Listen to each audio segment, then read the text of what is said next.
ஷாலும் கர்த்தருடைய நாமம் மகிமைப்படுவதாக.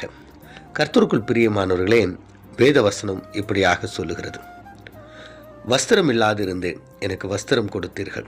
வியாதியாயிருந்தேன், என்னை விசாரிக்க வந்தீர்கள். காவலில் இருந்தேன், என்னை பார்க்க வந்தீர்கள் என்பார். மத்தேயு 25:36.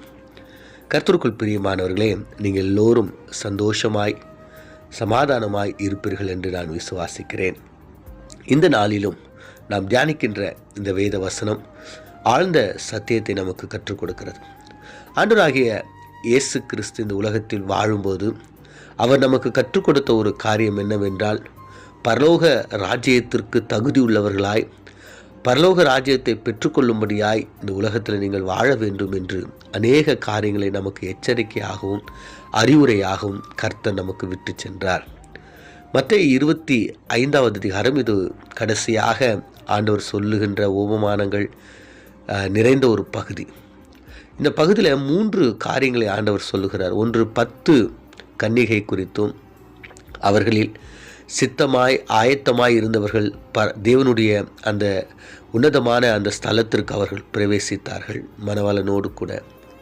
இரண்டாவதாக பார்க்கும்போது வெள்ளாடு செம்மறியாடு என்று 2 ஆட்டு மந்தையை ஆண்டவர் காண்பித்து, இதில் ஒரு மந்தை மாத்திரம் பரலோகத்தில் இடம்பெறுவார்கள் என்றும், மூன்றாவதாக பார்க்கும்போது ஆண்டவர் சொல்லுகிறார், நான் வஸ்திரம் இல்லாதிருந்தேன், எனக்கு வஸ்திரம் கொடுத்தீர்கள்.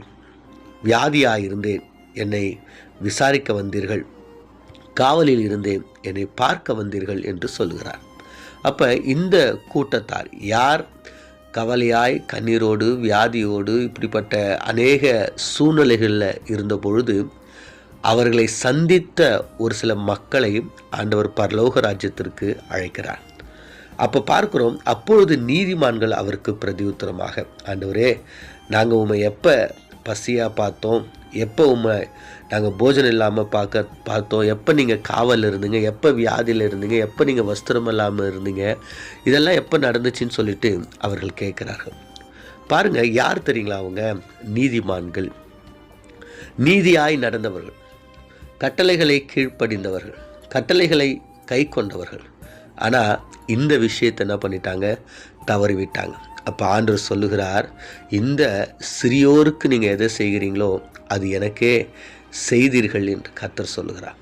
அப்போ ஆண்டவர் சொல்லுகின்ற ஒரு காரியம் என்னவென்றால், பரலோக ராஜ்யத்தில் நீங்கள் இடம் பிடிக்க வேண்டும் என்றால், பரலோக ராஜ்யத்தில் பங்குள்ளவர்களாய் நீங்கள் மாற வேண்டும் என்றால், எளியவர்களையும் ஏழைகளையும் வியாதியில் இருக்கிறவர்களையும் கஷ்டத்தில் இருக்கிறவர்களையும் கவலையில் இருக்கிறவர்களையும் கண்ணீரில் இருக்கிறவர்களையும் தனிமையில் இருக்கிறவர்கள் தேவைகளில் இருக்கிறவர்களுக்கு நாம் உதவி செய்ய வேண்டும்.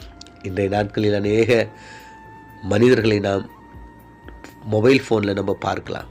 அவர்கள் அநேகருக்கு உதவி செய்கிற மாதிரி தங்களை ஒரு சூப்பர்மேன் போல அவர்கள் காண்பித்துக் கொள்வார்கள். உதவி செய்வது அது மறைவாய் இருக்க வேண்டும், உன்னதற்கு மாத்திரமே அது தெரிய வேண்டும். உங்களுடைய குடும்பங்களில், உங்களுடைய நண்பர்கள், உங்களுடைய சபையில், உங்களை சுற்றி இருக்கிற இடங்களில், வேலை செய்கிற இடங்களில் இப்படிப்பட்ட மனிதர்கள் இருக்கிறாங்களா? அவர்களுக்கு நீங்கள் உதவி செய்யுங்க.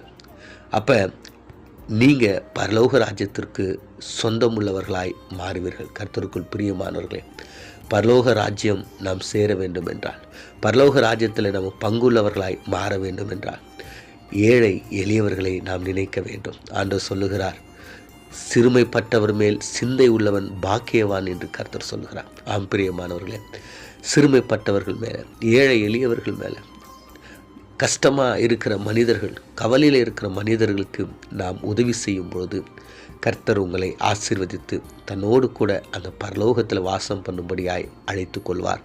கண்களை மூடி நான் ஜெபிப்போம். எங்களை அதிகமாய் நேசிக்கிற எங்கள் பரலோக தகப்பனே, நாங்கள் வாசித்து தியானித்த இந்த வேத வசனத்தின் பிரகாரம், ஆமாண்டவரே, சிறுமைப்பட்டவர்கள் மேலே நாங்கள் சிந்தை உள்ளவர்களாக இருக்க வேண்டும்.